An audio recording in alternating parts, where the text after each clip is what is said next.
Hello, my name is Julia, and I'm 28 years old.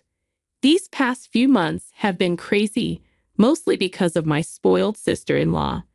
But before I get into that, let me tell you a bit about myself. I grew up in an upper-middle-class family. I had some nice things, but I still had to work hard for what I wanted. I'm very close to my family, so I always try to help them out. When I was 23, my last grandfather passed away and left me a good amount of money. It wasn't enough to buy a house, but I could get a nice apartment close to my family, so I did. A few months later, I met my husband, Shane. We had mutual friends who introduced us, and we hit it off right away. We started dating soon after we met. Shane and I had a lot in common and got along well with each other's families, except for Shane's sister, Mabel. While the rest of Shane's family was nice to me, Mabel was always cold. I didn't know why, so I tried to be friendly and helpful, especially when Shane's parents asked me to give her advice on career and college stuff. But Mabel never warmed up to me. I later found out she was jealous because she thought I was stealing attention from her. Mabel always needed to be the center of attention and resented anyone who took it away. I decided I didn't want to be around that negativity, so I spent less time with Shane's family, which Shane supported. Shane and I got married after dating for 4 years. We moved into an apartment and focused on our careers, especially Shane, who was up for a big promotion. For the first few months after we got married, I didn't see much of him because he was working so hard. I didn't mind because we always made time for each other. About a year after we got married, Shane came home from work looking upset. After I asked him what was wrong, he told me he had some bad news. "Do you remember that huge promotion I've been working towards?" he asked. "Oh no, did you not get it?" I replied. "I did, but there's a downside. I'll have to move to Massachusetts." "Massachusetts? That's across the country," I explained. "I know. I'm confused about what to do. I have until the end of the week to decide. I can't leave here. I have a house and I don't want to be far from our families," I said. "I know, and I wouldn't expect you to leave everything behind. But I worked so hard for this promotion," Shane replied. "I understand. We could use the extra money, especially since we're planning to have kids. You should take the job," I said. "But what about you?" Shane asked. "We're married. We can handle long distance for a while, and we can afford to visit each other often." I reassured him. "Are you sure? This is a big decision," Shane said. "I'm 100% sure. You shouldn't give up on your success because of me. We're strong enough to make long distance work," I said. "Of course we are. It's just going to be hard to live extended periods of time without you. How often would we even see each other? You can't take that much time off work either." "Calm down, sweetie.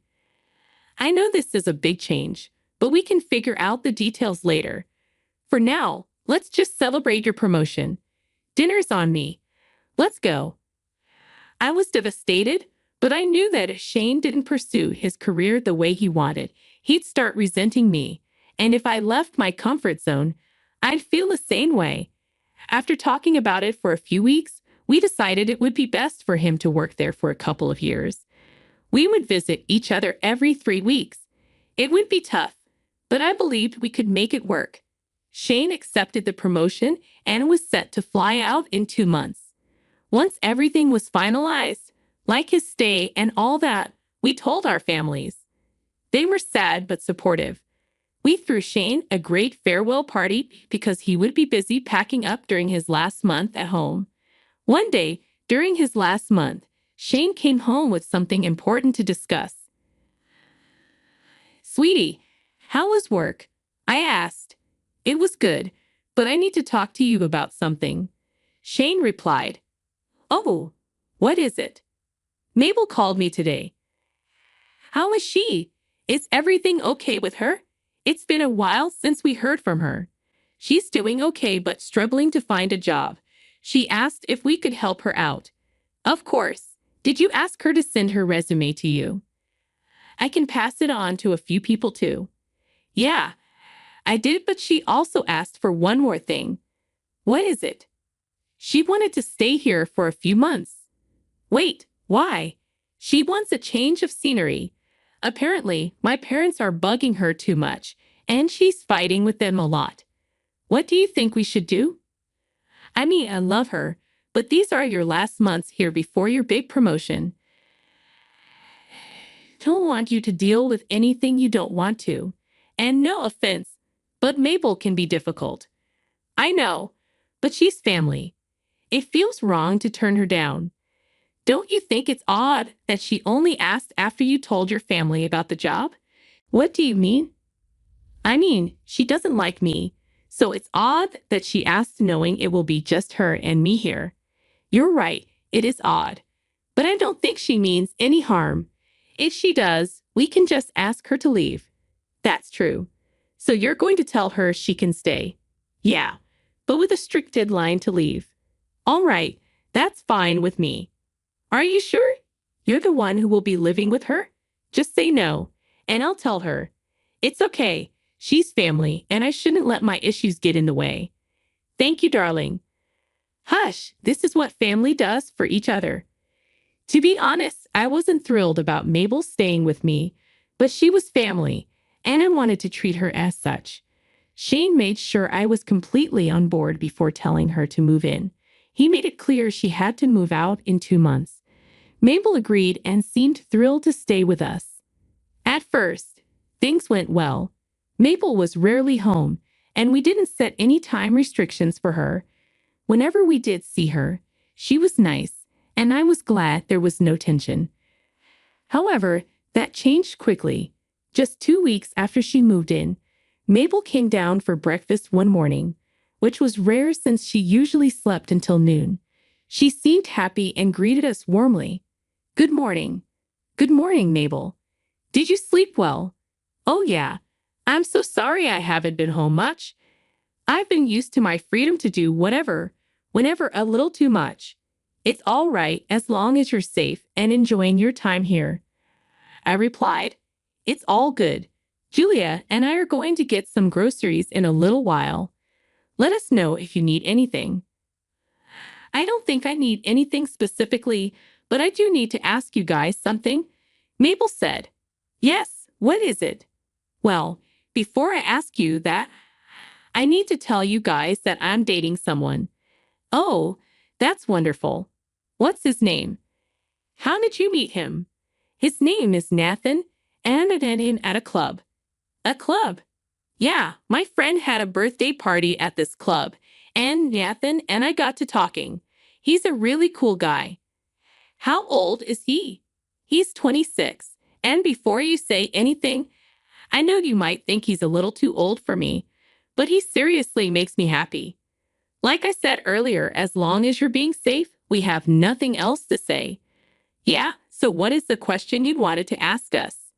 Well, Nathan just lost his job, and he's struggling right now. Do you think I could ask him to stay here with me? Absolutely not, I said firmly. What? Why?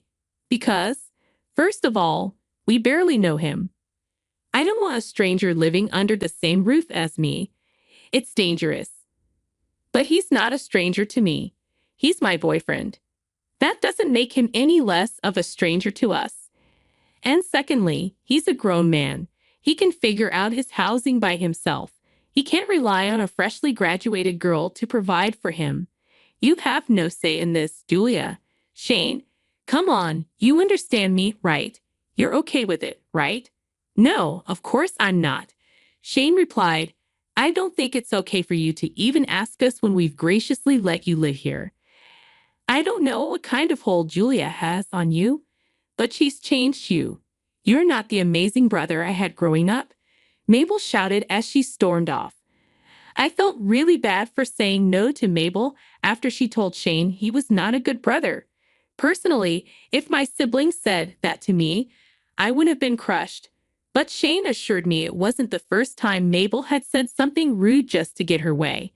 I was upset that Mabel being so mean was so normal that Shane had become desensitized to it. Mabel kept her distance from us after that. She barely spoke to us unless it was absolutely necessary. I tried to talk to her and explain where I was coming from, but she refused to even look at me. Every time I was alone in the living room and she saw me there, she would dash into her room to avoid me. It took me some time, but I eventually made peace with Mabel being that way, especially because I had something more important to focus on: Shane leaving for another state for work. It was really hard for me to deal with Shane leaving. It was a difficult time for us, and it took a few weeks to actually get used to his absence. What made it even harder was Mabel's behavior. Without Shane there, I guess she thought she could treat me however she wanted. She would throw insults my way and make a mess everywhere. Whenever I asked her to clean up after herself, she would laugh at me. She constantly asked to let her boyfriend Nathan over, and when I turned her down, she'd get all huffy and tell me that Shane left me to get away from my prudish behavior. I was so close to kicking her out. In fact, Shane told me I was free to do it if I wanted to. But she was family, so I never did. That all changed when I came home one day to find my bags packed and left outside the apartment. I rang the doorbell and Mabel answered. "Oh, what's going on here? Why are my bags packed and left outside?" I asked. "You're moving out," she said matter-of-factly. "No, I'm not." "Yes, you are. Mabel, this is my house. I'm not moving out. You can't just pack my bags and ask me to leave." "Yes, I most definitely can." "How can you do something like that? My brother pays the rent for this place. He's working hard far away just so he can pay for this place. I don't see why you have to live here. That makes no sense. I don't care that your slow brain can't understand what I'm saying. I already packed your things up, so you don't have to worry about it. You're welcome for it. By the way, I have nothing to be grateful for. You can't kick me out of my own home. It's not your place. How do you think Shane is going to react when he finds out that you've kicked me out? He let you stay here out of obligation and love for you. I'm sure he'll understand that I did the right thing. Besides, I also need some space to spend time with my boyfriend." "Your boyfriend?" I asked, stunned. "Yeah, he's moving in. And before you suggest us living together, I don't want that. Unfortunately, there's not enough room for useless people in this house." "Useless? You're the one that doesn't have a job. Just because you have a job doesn't mean you can't be useless. You purposely sent my brother away to work so you could lounge in this huge apartment all by yourself. I will not let that happen any longer. You need to be put in your place. Why in the world would I want to spend time away from Shane? Are you insane? I haven't sent him anywhere. I only supported whatever decision he chose to make. Look, I don't care about all that. You need to leave and take your things with you. You're going to be sorry for this." "Oh, I feel so scared. You know what? Bring it on. Let me see what that pathetic threat of yours can actually do." Mabel slammed the door in my face after saying that. I was shocked at what had happened. Once the shock faded, I was shaking with rage. I tried ringing the doorbell again for a while, but Mabel never answered. I couldn't understand how she could turn on me when I had been so accommodating and tolerant of her behavior. But it did make sense why she would treat me that way, considering she thought that Shane paid rent for the place. It was still no excuse for her to treat me that way. My rage turned into panic and humiliation. I quietly picked my things off the floor and made my way to my car. I didn't know where to go, so I just drove around for a while. I checked the time in Massachusetts before calling Shane to let him know what was happening and what to do about it. "Hi, darling. How are you?" "Actually, not good." "What? Why? Is everything okay?" "It's not. Today, when I got back home from work, I was greeted with all my bags packed." "What do you mean? Where was Mabel?" "Mabel was the one who packed my bags and asked me to move out. What? Why would she do that? She thinks that I'm useless, so you shouldn't have to spend money on rent just to pay for me. She's also moved her boyfriend in to live with her. Oh my God. I'm so sorry that she's behaving that way. There's no need for you to apologize. I'm just upset at her audacity. She did not even seem to care about what your reaction would be to her kicking me out. She thinks that you'll eventually realize that she was right for doing that.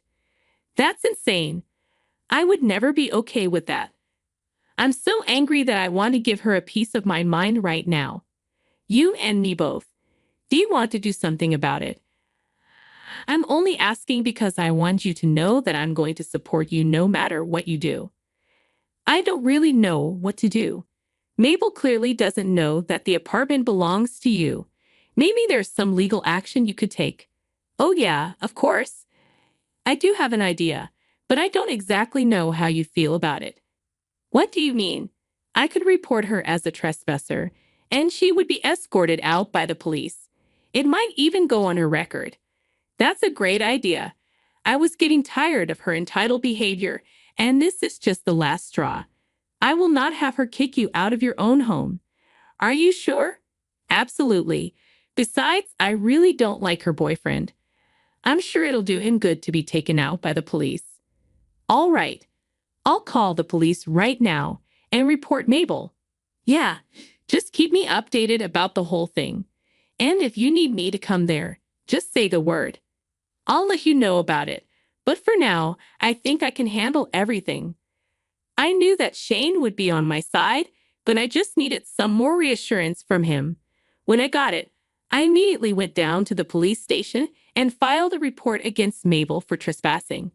After proving my ownership of the apartment, the police officer asked me if I wanted to accompany them to my apartment, but I told them that I did not want to see Mabel at that point.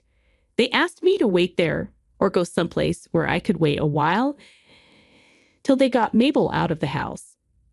I went over to my mom's house. My mom was upset to hear about what had happened and offered to help me too. It took a long while, but eventually, the police officers asked me to come back home and make sure that nothing was stolen. I practically raced back home, and when I got there, I looked everywhere to make sure I still had everything. Thankfully, everything was there. I thanked the police officers for their help, and they told me that they had a slight issue with getting Mabel out. They also told me to call them if I needed help with her again, because she had been put on their record now. I was confused about what had happened, but at least Mabel was finally out of my house. I was honestly too tired to ask what happened. The next morning, however, I got all my answers. Mabel called me to yell at me. You called the cops on us. I told you that you would be sorry for kicking me out. Why would the cops arrest us anyway? We were not trespassing in any way. This was a flat that Shane was paying for, right? No, he wasn't. I know you made up a huge bunch of lies just to get us arrested. Do you even know what's been happening? No, and frankly, I don't care. Have your bags packed, and I need you to come and pick them up by the end of the day. You got Nathan arrested. He's going to go to jail. Oh, how did that happen? We thought the cops were trying to force us out, so he put up a fight and ended up injuring the officer in the process. This is all your fault. You need to call the cops and tell them that you lied. But I didn't lie about a single thing. Don't test me, Julia. I've only been quiet about my dislike for you because I respect Shane. But if you don't call the cops and make things right, I'm going to tell my family about everything and you're going to be shunned by everyone. What exactly are you going to tell them? That I kicked you and your boyfriend out of the apartment that I own? What are you talking about? The apartment that you kicked me out of is mine. I bought it right after I graduated. No, you're lying. You're trying to keep the lie up. I just know it. I have no reason to lie. You can ask Shane yourself. If you want me to send you the documents of my purchase, I can do that too. Why would you not say anything to me about it? Why was this hidden? I don't see why my affairs are your issue. It's not my fault that you made assumptions for which you have to pay the price right now. Yes, it is. You need to do something about this. If you had told me that you own the apartment, I would not have anything on my record and Nathan wouldn't be in jail. I have nothing to do with this, Mabel. Shane and I were nice to you because you were family. You did nothing but make our lives hell. I could have kicked you out right after Shane left, but I didn't do that because I cared about you. This is no way to treat the person that's helping you out. Maybe you could learn something from this. Goodbye. When Mabel started spreading lies, I was furious. So every time I got a call from a concerned family member, I would send them the video recording of the day that Mabel threw me out of my own home. Thankfully, our entire conversation happened at the doorstep and my security doorbell caught the whole interaction. With that proof, everyone began to turn on Mabel, and that only made her angrier with me. She couldn't reach out to me, so she called Shane and tried to get into an argument with him about me. But Shane wasn't having any of it. He chewed her out real good and told her to stop bothering the both of us. Mabel also ended up getting kicked out of her parents' house because they didn't want to have anything to do with a lying, manipulative, and thieving person. Eventually, Mabel gave up her huge ego and came over to my place to beg me to take her back. She cried and begged me to help her out because she didn't have any other place to go to. Now, here's the thing. No matter how much I wanted to help her, I couldn't let go of the feeling of getting kicked out of my own home. So while I couldn't help her live with me, I did suggest some alternatives for her until she got up on her own feet. She did not like that. I wasn't helping her out, and she threw a fit. I had to eventually ask her to leave, and when she did not, I threatened to call the cops again. Thankfully, that got her out of the door almost immediately. I was paranoid about Mabel having a copy of the keys to my place, especially considering how she never returned it to me even when I asked her to. So I made sure to change the locks, which was once again a smart move because Mabel did try to break in. I snapped after that and called the police on her again. This time she got arrested for real. She was slapped with a hefty fine, and since it was her first offense, she got off with community service. I also managed to get a restraining order against her. It's been a good few months since all of this went down. It was really hard to get rid of the paranoia of her breaking in again, but eventually, things calmed down. Almost everyone in Shane's family has cut ties with Mabel, although they're willing to let her back in once she realizes how bad her actions were and she apologizes for it. I don't know what's been going on in her life now, and I'm happy to not know any of it. I'm just happy that she's no longer someone that I have to deal with. I'm happier now, and so is Shane. Never in my life did I think I'd have to deal with things like this, but it is comforting to know that I was able to handle this in the best way possible. Thanks for listening.